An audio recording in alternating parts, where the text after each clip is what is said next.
அனைவருக்கும் வணக்கங்க. நம்மளுடைய முதல் கருத்தரங்கிற்கு வந்திருந்த அனைத்து ஜோதிட குருமார்களுக்கும் ஜோதிட நண்பர்களுக்கும் சகோதர சகோதரிகள் அனைவருக்குமே என்னுடைய மனமார்ந்த நன்றிகள். உலகெங்கும் பார்க்கும் நேயர்கள் அனைவருக்கும் எனக்கு ஆதரவு கொடுக்கும் அனைத்து நல்லுள்ளங்களுக்கும் என்னுடைய மனமார்ந்த நன்றிகள். நான் நிறைய கருத்தரங்களை நான் பேசியிருக்கேன். நான் சொல்கிறது என்னென்னா, ஒரு விஷயம் நடக்குமானா கண்டிப்பாக நடக்கும். பப்ளை மேடம் சொன்ன மாதிரி கிரகங்கள் தன்னோட வேலையை கண்டிப்பாக செய்யும். ஆனால் நம்ம என்ன பண்ணலாம், விதியை மதியால் விழலாங்கிற மாதிரி நம்ம என்ன பண்ணலாங்க, எண்கள் மூலமாகவும் பரிகாரம் மூலமாகவும் குறியீடுகள் மூலமாகவும் கண்டிப்பாக தலைக்கு வர்றது தலைப்பாகையோடு போக வைக்கலாம். அதே மாதிரி நம்மளுக்குன்னு உண்டான வெற்றியை கண்டிப்பாக நம்மளால் முடியும். முயற்சி பண்ணால் கண்டிப்பாக, ஏன்னா 3ஆம் இடம் அப்படிங்கிறது வெற்றி ஸ்தானம், முயற்சி ஸ்தானம். அப்போது நம்ம கண்டிப்பாக முயற்சி பண்ணால் ஜெயிக்கலாம். முதல்ல நம்ம மாறணுங்க. நம்ம மாறணும்னா உடனே ஸ்டைலை மாற்றணும்னு கிடையாது. நான் சொல்கிறது என்னென்னா, இன்றைக்கி நான் இதை என்னால் பண்ண முடியும் அப்படின்னு நான் நினச்சேன்னா பண்ணிடலாம், சரிங்களா? ஆனால் இதே இல்லை, இது நம்ம அமௌண்ட்டு நிறையா ஆகும், நம்மளால் முடியுமா, எல்லாத்தையும் கூப்பிட முடியுமா, ஃபுட்டு ரெடி பண்ண முடியுமா, இல்லை பிளேஸ்அப் கரெக்டாக இது பண்ண முடியுமா, ஆர்கனைஸ் பண்ண முடியுமா, அந்த மாதிரி ஒரு நெகட்டிவ் தாட்ஸ் வந்துட்டால் நம்ம பண்ணவே முடியாது. அது எந்த வேலையாக இருந்தாலும் சரி. என்ன சொல்லுவாங்க, எண்ணம் போல் வாழ்க்கைன்னு சொல்லுவாங்க இல்லையா? அப்போது நம்மளோட எண்ணங்கள் ஃபஸ்ட்டு பாசிட்டிவாக நம்ம என்ன பண்ணணும், பாசிட்டிவான எண்ணங்கள் மட்டுமே நம்ம மைண்டில் ஓடணும், சரிங்களா? இப்போ யாராவது, இப்போ நானே பேசுகிறேன், யாராவது கிண்டல் அடிப்பாங்க, இல்லை ஏதாவது தவறாக பேசலாம். அந்த மாதிரி எண்ணங்கள் வந்துட்டால் நம்ம என்ன பண்ணிடணும் அப்படின்னா, அந்த எண்ணங்களுக்கு நம்ம இடமே கொடுக்கக்கூடாது. என்னால் முடியும் அப்படின்னு நினைக்கணும். எனக்கு செல்வ வளம் வந்துட்டுருக்குன்னு நினைக்கணும். இப்போ சப்போஸ் ஒரு கடன் வாங்கிட்டீங்க, அந்த கடன்காரர் வந்துருவார் நான் என்ன பண்ண போகிறேன், பணம் எனக்கு ரெடி ஆகலை அப்படின்னு நீங்கள் நினச்சிங்கன்னா கண்டிப்பாக வந்துடுவார், சரிங்களா? இதே இல்லை எனக்கு பணம் ரெடி ஆகிரும் அப்படின்னு நீங்கள் நினச்சிங்கன்னா யார் மூலமாகவாவது கண்டிப்பாக உங்களுக்கு உதவிகள் நிச்சயமாக கிடைக்கும். நேற்று நாங்கள் சேவூர் கோயிலுக்கு போகலான்னு முடிவு பண்ணியிருந்தேங்க, வாலீஸ்வரர் கோயிலுக்கு. இது உதாரணமாக நான் சொல்கிறேன். சேவூர் வாலீஸ்வரர் கோயிலுக்கு போகலான்னு முடிவு பண்ணேன். வீட்டிலேருந்து கிளம்புனதே கொஞ்சம் லேட்டாக கிளம்புனோம். அந்த கோயில் எங்கே இருக்குன்னு எனக்கு தெரியாது, கோயில் எத்தனை மணி வரைக்கும் இருக்குன்னு தெரியாது. ஆனால் அந்த கோயிலுக்கு போகணும்னு நான் முடிவு பண்ணிட்டேன். அதுக்கு கரெக்டாக ஒருத்தர் கூப்பிட்டு நான் சேவூர்லேருந்து பேசுகிறேங்கிறாரு, ஓகேங்களா? அவர்கிட்ட நான் கேட்குறேன், அர்ச்சகர் நம்பர் இருக்குதுங்களா உங்ககிட்ட அப்படின்னா, தெரியுங்க, 2 அர்ச்சகர் இருக்கிறாங்க, தெரியுங்க, நம்பர் வாங்கி தரேங்க அப்படிங்கிறாரு. அப்போது ஒன்று பண்ணணும், நம்ம முடிவு பண்ணிட்டோம் அப்படின்னா நம்ம என்ன பண்ணணும், பாசிட்டிவாக நம்மளால் முடியும், அந்த இலக்கை அடைஞ்சிருவோம் அப்படின்னு நீங்கள் நினைக்கும் போது கண்டிப்பாக நீங்கள் அடைஞ்சிடலாம். இல்லை நம்ம லேட்டாகிடும், கோயில் சாத்திடுவாங்க, நம்மளால் முடியாது, இல்லை கடன்காரன் வந்துடுவான் அப்படின்னு நெகட்டிவ் தாட்ஸ், அந்த மாதிரி எண்ணங்கள் உங்களுக்கு வந்துட்டே இருக்குன்னா கண்டிப்பாக நீங்கள் என்ன நினைக்கிறீங்களோ அதுதான் நடக்கும், சரிங்களா? உங்களுக்கு யார் ஒன்றும் கெடுதல் பண்ணுறதில்ல, நம்மளுக்கு நம்மளே எதிரி தான், புரிஞ்சுதுங்களா? நம்ம நான் நல்லா இருப்பேன், என்னால் முடியும், நம்ம என்ன பண்ணணும், நம்மளுக்குன்னு உண்டான தகுதியை நம்ம வளர்த்துக்கணும். இப்போ அப்படியே நான் சொன்னேன், இப்போ நானுமே பார்த்துட்டிங்கன்னா மேடையில் எல்லாம் நிறைய பேர் இருக்காங்க அப்படின்னா ஏதாவது தவறாக பேசிடணும் அப்படியெல்லாம் ஒரு பயம் எனக்கும் இருந்துச்சு, சரிங்களா? இப்போது தவறாக பேசினாலும் பரவாயில்ல, யார் வேணாலும் பாருங்கள், என்ன வேணால் சொல்லுங்கள், நான் சொல்கிற கருத்தை சொல்லிட்டு போகிறேன், யாரோ ஒரு மக்கள் பார்த்து பயனடையட்டும், அந்த எண்ணத்துக்கு நான் வந்துட்டேன், சரிங்களா? அதனால் நீங்கள் சப்போஸ் எனக்கு ஒரு தவறான எண்ணங்கள் வந்துகிட்டே இருக்குது, ஒரு தற்கொலை எண்ணமே வருது, சரிங்களா? இல்லை நீங்கள் வீட்டுக்கு போனால் சண்டை உண்டு, வீட்டுக்கு போகிறக்கே பயமாக இருக்குது, இல்லை காசு யாராவது உங்களை ஏமாற்றிட்டாங்க, அப்போ வீட்டில் சொல்கிறதுக்கு பயமாக இருக்குது, இல்லை நீங்கள் எக்ஸாமில் ஃபெயில் ஆகிட்டீங்க, வீட்டில் சொல்கிறதுக்கு பயமாக இருக்குது, அந்த மாதிரி என்ன ஒரு தவறான எண்ணங்கள் உங்கள் மைண்டில் வந்துச்சு அப்படின்னா நீங்கள் என்ன பண்ணணும் அப்படின்னா, ஒன்றா கேன்சல்னு சொல்லுங்கள், டப்புன்னு எங்கே இருந்தாலும் ஒரு அடித்து கேன்சல்னு சொல்லுங்கள், இல்லை கட்டுன்னு சொல்லிடுங்க. அந்த தவறான எண்ணங்களை கட் பண்ணிட்டீங்கன்னா கண்டிப்பாக நல்ல எண்ணங்கள் கண்டிப்பாக தோன்ற ஆரம்பிக்கும். சரிங்களா? அப்போ வந்து நல்ல எண்ணங்களை நம்ம நினைக்கிறோம் அப்படின்னா எவ்வளோ, அதாவது எப்படின்னா முதல்லலாம் பார்த்துட்டிங்கன்னா ரீ எக்ஸாம் எல்லாம் கிடையாது, மறுபடியும் 1 வருஷம் வெயிட் பண்ணணும். இப்போலாம் அப்படி இல்லை, என்ன வேணாலும் படிக்கலாம் ஆன்லைனில். சரிங்களா? அதனால் எல்லாத்துக்குமே வழி உண்டு. அதனால் நீங்கள் வந்து என்ன பண்ணுறீங்க, தவறான எண்ணங்களுக்கு இடம் கொடுக்காதீங்க, பாசிட்டிவாக நினைக்க ஆரம்பிங்க. உங்கள் வாழ்க்கையில் எல்லாமே பாசிட்டிவாக நடக்க ஆரம்பிக்கும். இன்றைக்கி சொன்னாங்க, நிறையா பேர் சொன்னாங்க, நான் ஒரு 25 வருஷமாக இருக்கேன், என்னால் கருத்தரங்கு நடத்த முடியல அப்படின்னு சொன்னாங்க. நான் என்ன நினச்சேன் தெரியுங்களா, எனக்கு சப்போர்ட் பண்ணுற இத்தனை பேர் இருக்காங்க. எனக்கு எப்படிங்க, தனியாக என்னால் பண்ண முடியாது. தனியாக பண்ணுறேன்னா நான் இடம் வந்து பார்க்கணும், நிறைய விஷயங்கள் இருக்கு இல்லையா. அப்போது நான் என்ன நினச்சேன், எனக்கு எல்லா பிரபஞ்சம் எனக்கு உதவி பண்ணும், எல்லாரும் வந்து எனக்கு உதவி பண்ணுவாங்க, சப்போர்ட் கிடைக்கும், என்னால் கண்டிப்பாக பண்ண முடியும் நான் நினச்சேன். இன்றைக்கி நான் பண்ணிட்டேன். ஓகேங்களா? அந்த மாதிரி நீங்களும் வந்து என்ன நினைக்கணும் அப்படின்னா, தவறான எண்ணங்களுக்கு இடம் கொடுக்காதீங்க. கண்டிப்பாக உங்களாலேயும் முடியும். நீங்கள் என்ன இலக்கை நினைக்கிறீங்களோ, என்ன அச்சீவ் பண்ணணும்னு நினைக்கிறீங்களோ, அது வந்து பார்த்துட்டிங்கன்னா 15 வயசு பிள்ளையாக இருக்கலாம், 15 வயசு பையனாக இருக்கலாம், இல்லை 65 வயசு முதியவராக இருக்கலாம், 80 வயசு தாத்தாவாக இருக்கலாம், யாராக இருக்கலாம். சரிங்களா? உங்களுக்கு என்ன வேணுமோ அதை என்ன பண்ணுங்க, நினச்சிட்டே இருங்க. ஓகேங்களா? ஒரு டைரி எடுத்துக்கோங்க. ஒரே ஒரு விஷயம், அதாவது டைரி தான் சூரியனுங்க. ஓகேங்களா? அப்போ அந்த டைரியில் நீங்கள் என்ன நினைக்கிறீங்களோ அதை டெய்லி எழுதுங்க. எழுத எழுத எழுத அதையே நினச்சிட்டே இருப்பீங்க. கண்டிப்பாக உங்களையும் அறியாமல் பிரபஞ்சத்தில் அதுக்குண்டான வேலைகள் நடந்துட்டு இருக்கும்.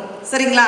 இப்போ நான் கருத்தரங்கு நடத்தணும் அப்படின்னா நான் வந்து முதல்ல எப்போவோ நினச்சது, கண்டிப்பாக நம்ம வந்து என்ன பண்ணுறோம், நம்மளுக்குன்னு ஒரு ராஜ்யம் உருவாகும், நம்மளுக்குன்னு ஒரு மேடை, நம்ம 10 பேருக்கு கொடுப்போம், வாய்ப்பு கொடுப்போம் அப்படின்னு முதல்ல வந்து எதுவுமே நம்மளுக்காக வேண்டக்கூடாதுங்க. நம்மளுக்குன்னு சுயநலமாக இருந்தால் கிடைக்கிறதுக்கு லேட் ஆகும். இதே மற்றவங்களுக்காக நீங்கள் வந்து என்ன கேளுங்க, பிரபஞ்சத்திட்ட கேளுங்க, எங்கள் அப்பா அம்மாவை நான் நல்லா பார்த்துக்கணும், என் குழந்தைகள் நல்லா பார்த்துக்கணும், சரிங்களா, என் வீட்டம்மாவை நல்லா பார்த்துக்கணும் அப்படின்னு பிரபஞ்சத்திட்ட கேளுங்க. கண்டிப்பாக நீங்கள் கிடைக்கிறதுக்கு பல மடங்காக, 2 மடங்கு இல்லை, பல மடங்காக கிடைக்கும். ஓகேங்களா? இப்போ இன்றைக்கி வந்து பார்த்துட்டிங்கன்னா ஒரு ஏசி ஹாலில் பார்த்துட்டிங்கன்னா ஒரு பிரம்மாண்டமான ஒரு ஹாலில் நம்ம வந்து இன்றைக்கி கருத்தரங்கு நடத்தியிருக்கோம். அது எப்படி நடந்துச்சு, இந்த மாதிரி பாசிட்டிவாக நான் என்ன பண்ணுறேன், ஒரு விதை போட்டேன். ஓகேங்களா? எப்போவோ விதை போட்டது இன்றைக்கி விருட்சமாக வந்து எனக்கு இத்தனை பேர்த்தோட உதவிகள் எனக்கு கிடச்சிருக்கு. சரிங்களா? அப்போது தவறான எண்ணங்கள் உங்கள் மைண்டில் வந்துச்சுன்னா, நான் என்னால் கடன் கட்ட முடியாது, எனக்கு 50 லட்ச ரூபா கடன் இருக்குது, இல்லை 10 லட்ச ரூபா கடன் இருக்குது, இதுலேருந்து மீண்டு வர முடியாது அப்படின்னு உங்களுக்குள்ள மைண்டுக்குள்ளே ஓடிட்டே இருந்தால் கட்டுன்னு சொல்லுங்கள், கேன்சல்னு சொல்லுங்கள். கண்டிப்பாக உங்களால் கட்ட முடியும். உங்களுக்கு அந்த கட்டுற கெப்பாசிட்டி இருக்கிறதுனால தான் கடனாக இருக்குது. புரிஞ்சுதுங்களா? அந்த கர்மா வந்து என்ன பண்ணுது, கடனாக உங்களுக்கு உருவாயிருக்கு. இந்த கடன் இல்லைன்னா உடல் ஏதாவது ஆரோக்கியம் சம்மந்தப்பட்ட பிரச்சனை வந்திருக்கும். அதனால் இந்த கட்டுற நம்ம எதுனாலும் நம்ம தாங்கக்கூடிய சக்தி இருக்கிறதுனால தான் கடவுள் நம்மளுக்கு அந்த பிரச்சனையை நம்மளுக்கு கொடுக்குறாரு. அதனால் நீங்கள் யாரும் பயந்துக்க வேண்டாம்.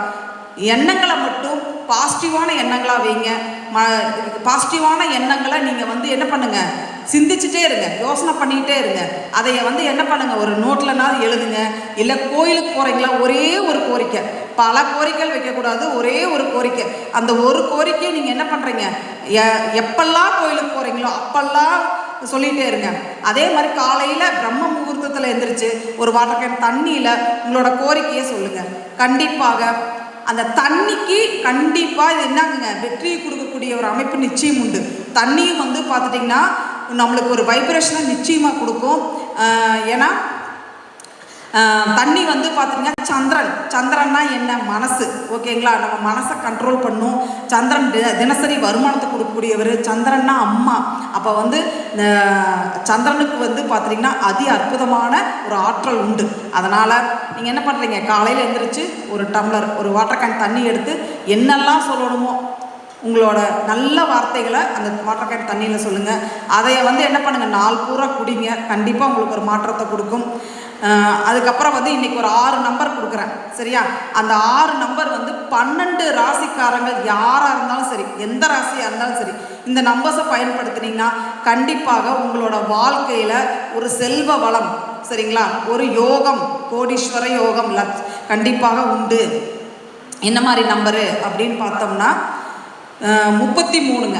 33 அப்படிங்கிற நம்பர் வந்து ஒரு குபேரனோட எண்ணு. சரிங்களா? குபேரனோட எண்ணு 33 அப்படின்னு நீங்கள் எழுதிட்டு வந்தீங்கனாலே கண்டிப்பாக, சரிங்களா, 33 எங்கே எழுதலாம்? வீட்டில் எழுதி வைக்கலாம், கையில் எழுதிக்கலாம். சரிங்களா? அதே மாதிரி ஒரு பேப்பரில் எழுதி பேக்கெட்டில் வச்சுக்கலாம். நீங்கள் வாட்டர் கேனில் தண்ணி குடிக்கிறீங்கன்னா வாட்டர் கேனில் எழுதி வச்சுக்கலாம்.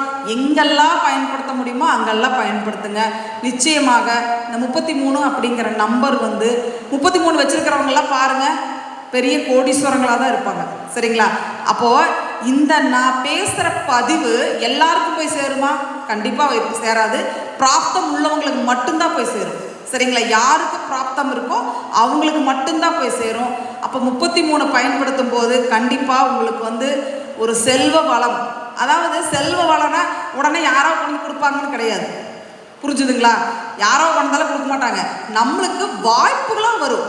அந்த வாய்ப்பை நம்ம என்ன பண்ணணும்? பயன்படுத்திக்கணும். வாய்ப்பை பயன்படுத்தி நம்ம தான் கிடைக்கிற வாய்ப்பை தவற விடவே கூடாது. எந்த வாய்ப்பாக இருந்தாலும் சரி, அது நம்மளுக்கு தெரியலனாலுமே அதை நம்ம என்ன பண்ணணும்? கற்றுக்கிட்டு ஜெயிக்க பார்க்கணும். சரியா? அடுத்து 41 அப்படிங்கிற நம்பர் வந்து பார்த்துட்டிங்கன்னா வாய்ப்புகளை உருவாக்கி கொடுக்கும். அதே மாதிரி பணக்காசு நிறைய பேர்த்து கொடுத்துருக்கு. அதே மாதிரி வெளிநாட்டு குடியுரிமையை கொடுத்துருக்குது. இது ஒரு நல்ல ஒரு அற்புதமான கடாட்சத்தை கொடுக்கக்கூடிய நம்பருங்க. அதனால் 41 அப்படித்தான் செல்வ வளத்தை கொடுக்கக்கூடிய நம்பரில் நான் சொல்கிற இந்த 6 நம்பர் வந்து மிக முக்கியமான எண்கள். இதை பயன்படுத்தினாலே போதும். ஆனால் இப்போ வந்து இன்றைக்கி நம்ம பார்த்தோம், இப்போ நம்மளோட சகோதரி ஆனந்தவேணி பார்த்தோம். 2 வருஷத்துக்கு முன்னாடி 2 வருஷத்துக்கு அப்புறம் இப்போ வந்து பார்த்திங்கன்னா நல்லா இருக்காங்க. இது வந்து உடனே நடந்திருக்குமா அப்படின்னு பார்த்தீங்கன்னா மினிமம் ஒரு 3 மாதம் 6 மாதம் ஆகுங்க. ஏன்னா இப்போ நம்மளாம் ஒன்று உருவாக்கி வச்சுருக்கோம் இல்லையா? அந்த பிரச்சனைகள் குறையிறதுக்கு டைம் கண்டிப்பாக பிடிக்கும். சரியா? இப்போது உங்களுக்கே வந்து ஒரு புண்ணு உருவாயிருச்சு, ஒரு புண்ணு இருக்குது, உடனே அது ரெடி ஆயிருமா? அது கொஞ்சம் காலம் ஆகும். இல்லை, அது பழுக்கணும், அதோட இது வெளியே வரணும், ஆணி வெளியே வரணும், அதுக்கப்புறம் தான் ரெடி ஆகும். அந்த மாதிரி நம்பர்ஸ் பயன்படுத்தினாலும் நீங்கள் எத்தனை பேருக்கு நல்லது பண்ணியிருக்கீங்க அதை யோசனை பண்ணுங்கள். நீங்கள் மற்றவங்களுக்கு எல்லாத்துக்கும் நல்லது பண்ணியிருக்கீங்க, மற்றவங்களுக்கு சப்போர்ட்டாக இருக்கீங்க அப்படின்னா சூப்பராக ஒர்க் அவுட் ஆகும். சரியா? இதே நீங்கள் மற்றவங்களுக்கு எல்லாம் கெடுதல் பண்ணியிருக்கிறீங்கன்னா நீங்கள் அந்த கர்மா முடிகிற வரைக்கும் அனுபவிச்சு தான் ஆகணும். அது என்ன நம்பரை பயன்படுத்தினாலும் சரி. ஆனால் உங்களை கண்டிப்பாக காப்பாற்றும். நம்பர்ஸ் வந்து கண்டிப்பாக காப்பாற்றும். சரியா? அதுக்கடுத்து 72.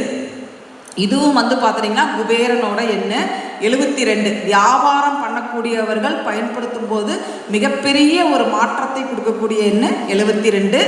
இந்த நம்பரையும் வந்து நீங்கள் என்ன பண்ணலாம்? டெய்லியுமே நீங்கள் வந்து எழுதிக்கலாம், நோட்டில் எழுதலாம், கையில் எழுதிக்கலாம். இல்லை வந்து இப்போ ஒரு குளிக்கிற தண்ணின்னு வச்சுக்கோங்க, அந்த தண்ணியில் 72 நீ எழுதி நீங்கள் தண்ணி குளிச்சுக்கலாம். அதுவும் ஒரு வைப்ரேஷனை கண்டிப்பாக கொடுக்கும். சரியா?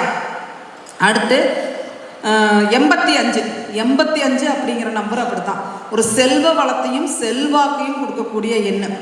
85 யாரெல்லாம் வச்சுருக்காங்களோ அவங்க கெப்பாசிட்டி. இப்போ வந்து இப்போ பிஜுன்னு ஒருத்தர் பார்த்தோம். அவர் வந்து ஆர்கிடெக்ட் வேலை செய்கிறாரு. ஓகேங்களா?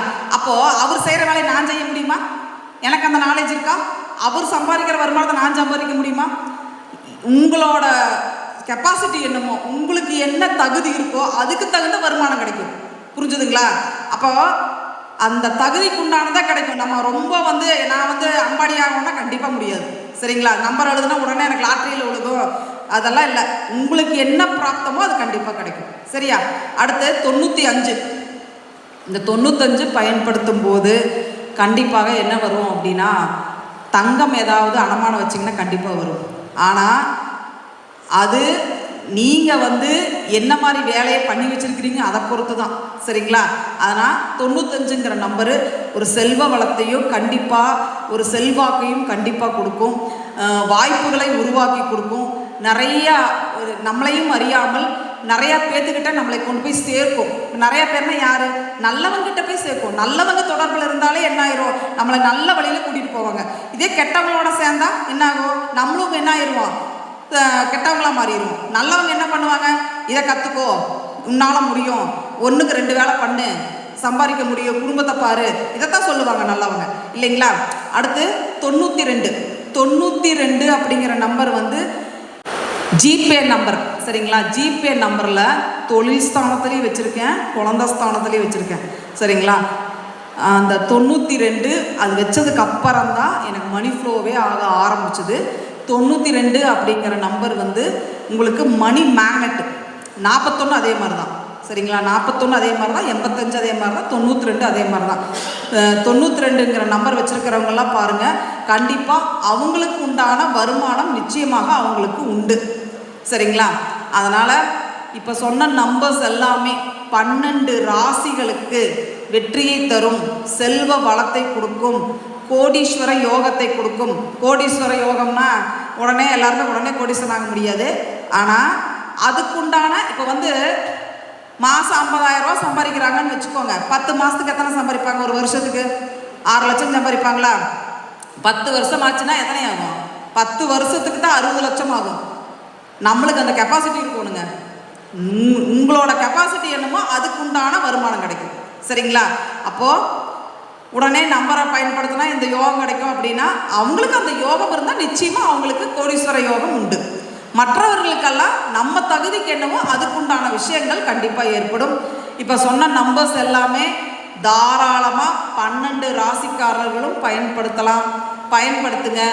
உங்களுக்கு எனக்கு டெய்லி எனக்கு வருமானம் வேணும், அதே மாதிரி உங்களுக்கு வந்து வெளியே கொடுத்த காசு எனக்கு வரல, அதே மாதிரி நகை அடமானம் வச்சுருக்க எடுக்க முடியல, என்ன பிரச்சனையாக இருந்தாலும் சரி, இந்த நான் சொன்ன நம்பர்ஸை நீங்கள் வந்து என்ன பண்ணுங்கள், நம்பிக்கையோடு பயன்படுத்துங்க. நிச்சயமாக உங்கள் வாழ்க்கையில் ஒரு மாற்றம் நிச்சயம் உண்டு. மினிமம் 90 நாள் பயன்படுத்துங்க. 90 நாளில் கண்டிப்பாக உங்களுக்கு மாற்றங்கள் தெரிய ஆரம்பிக்கும். நல்ல ஒரு மனிதர், சரிங்களா? நல்ல ஒரு மனிதர், நான் வந்து எல்லாருக்கும் நல்லதே பண்ணுறேன் அப்படின்னா கண்டிப்பாக வாங்கி 1 வாரம் 10 நாளே உங்களுக்கு மாற்றம் தெரியும். அது உங்களை பொறுத்து தான், சரியா? இந்த பதிவு வந்து பயனுள்ள பதிவாக இருக்குன்னு நம்புகிறேன். இங்கே வந்திருந்து இந்த கருத்தரங்கை சிறப்பித்து கொடுத்த அனைத்து நல்லுள்ளங்களுக்கும் என்னுடைய மனமார்ந்த நன்றிகள். அடுத்த கருத்தரங்கு நம்ம அடுத்த மாதம் கண்டிப்பாக எல்லாரும் சந்திக்கலாம். உங்களோட கமெண்ட்டில் நீங்கள் வந்து நிறைய நண்பர்கள் பேசியிருக்காங்க. அடுத்தடுத்து நம்மளோட வீடியோ வந்து நம்ம ஜோதிட ரத்னா யூடியூப் சேனலில் வரும். எல்லாருக்குமே ஆதரவு கொடுங்க. இவங்க எல்லாருமே என்னுடைய குடும்பம் தான், சரிங்களா? எல்லாருமே ரொம்ப டேலண்டான பர்சன் தான் நம்ம வந்து இன்றைக்கி எல்லாருமே பேசியிருக்காங்க. அதனால் எல்லோரும் நீங்கள் வந்து அவங்க எனக்கு எப்படி ஆதரவு கொடுக்குறீங்களோ அதே மாதிரி என்னை சார்ந்தவங்களுக்கும் நீங்கள் ஆதரவு கொடுத்து அவங்களையும் வந்து அவங்க வாழ்க்கையிலையும் ஒரு முன்னேற்றம் ஏற்படும்னு நீங்களும் பிரார்த்தனை பண்ணுங்கள். அதே மாதிரி உங்களுக்கு என்ன நிறைய பேர் வீடியோ வரப்போகுது, அதில் என்ன உங்களுக்கு கேள்விகள் இருக்கோ அவங்க நம்பரை நம்ம டிஸ்பிளேயில் போட்டுருவோம். அவங்க நம்பருக்கு நீங்கள் கால் பண்ணி நீங்கள் வந்து கன்சல்டிங் வேணால் நீங்கள் எடுத்துக்கலாம், சரியா? நீங்கள் எனக்கு அவங்களுக்கு கூப்பிடணும்னா அவங்களுக்கு டைரெக்டாக கூப்பிட்ருங்க, என்னை கூப்பிட வேண்டாம். எல்லாத்தோட நம்பரும் நம்ம யூடியூப்பில் போட்டுருவோம், சரிங்களா? அதனால் உலகெங்கும் பார்க்கும் நேயர்கள், எனக்கு ஆதரவு கொடுக்கும் ஜோதிட ரத்னா நேயர்களுக்கு என்னுடைய மனமார்ந்த நன்றிகள். இங்கே வந்திருக்கும் சகோதர சகோதரிகள் அனைவருக்கும் என்னுடைய மனமார்ந்த நன்றிகள். அடுத்த கருத்தரங்கில் நம்ம சந்திப்போம். நன்றி.